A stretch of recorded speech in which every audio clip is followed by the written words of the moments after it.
This regime in Iran has less missiles, has less launchers, their factories work less, and their navy is being eviscerated. And the world is going to be a safer and a better place when this mission is accomplished. And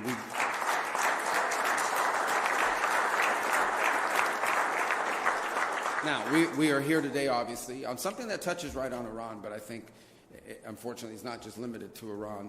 And we're here on the third U.S. hostage and wrongful detainee day, and it's a day that exists because families and loved ones refuse to let their loved ones be forgotten. We have this day to celebrate those who returned, to honor those who perished in captivity, and commit to returning those who are still in detention and holding also the perpetrators of this accountable. Last year marked 10 years of what they call SPIHA and the Hostage Recovery Fusion Cell. These were entities that were created with a specific mission of bringing Americans who are unjustly detained, bringing them home. And because of this mission, because the heart of this mission really can be captured in one word, and that one word is homecoming, reuniting people to their loved ones. 4 years ago, 50-plus families in the Bring Our Families Home campaign created the flag that flies here today. It's a symbol of solidarity. It's a symbol of resolve. It's flown in honor of Americans brought home over the past 3 years and the Americans yet to be brought home to their families. And many of the families and of the returnees and the advocates who made those moments possible are with us here today. And we want to thank you for your advocacy, for never allowing us or anyone to forget of those Americans that are unjustly detained. And we're especially grateful to those who themselves were detained. You know, it would be perfectly understandable if you decided, I'm back home, I'm going to go on with the rest of my life. Your willingness to step forward, to tell your stories, and to ensure that other Americans who are similarly situated to where you once were are not forgotten. We're truly grateful. Your persistence, your courage, your love for your family members continues to drive this effort in days like today.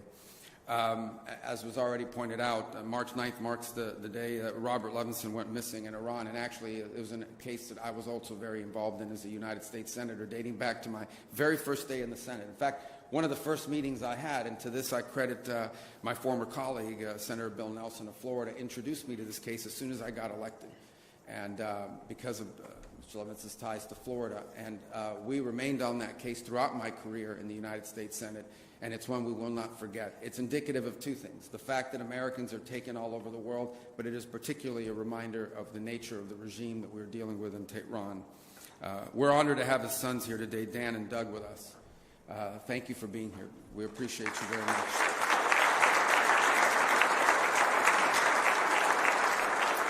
And so today, in recognition of their extraordinary dedication, and really everyone's here, but in particular, we've dedicated the flag flown here today to the Levinson family. And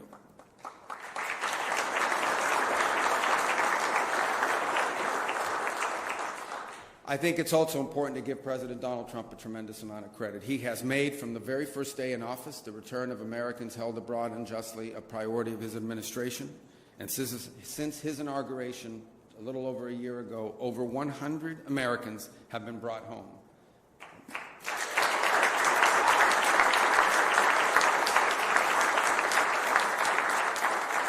And by the way, here at the State Department, Adam and his team have been long working with our partners in the FBI and really across the interagency have done a phenomenal job in facilitating that, and they deserve a lot of credit as well. But the president isn't just focused on homecomings. He's also focused on ending the cycle of exploitation, of saying enough is enough, of ending the cycle in which Americans are somehow viewed as a valuable commodity that you can grab an American, you can unjustly hold them, and then try to trade them later on for some diplomatic concession or some political concession.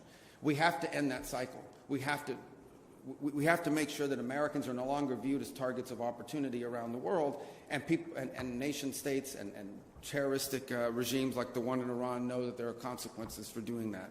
And that's why we established the state sponsor of wrongful detention designation.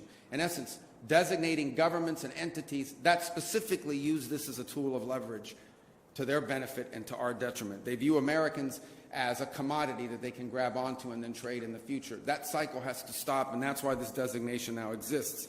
And that's why, we're the first, I believe, country we designated right under this authority on February 27th was this clerical terroristic regime in Iran.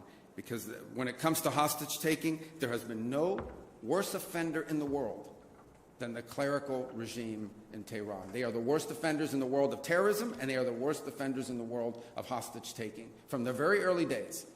And so they were our first designation. They were founded, unfortunately, on an assault on the brave men and women of our foreign and civil service that were located there in Tehran. And the message is going to be very clear. The United States will not tolerate hostage diplomacy.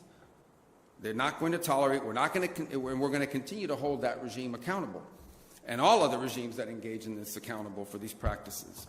So, in closing, let me just say, today we honor those who are still waiting.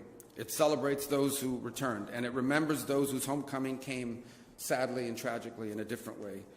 But our mission, even as we remember and honor those from the past, our mission is forward-looking. We believe in homecomings. We work for homecomings. And under the President's leadership, we will not stop until every single unjustly detained American is brought home. Thank you.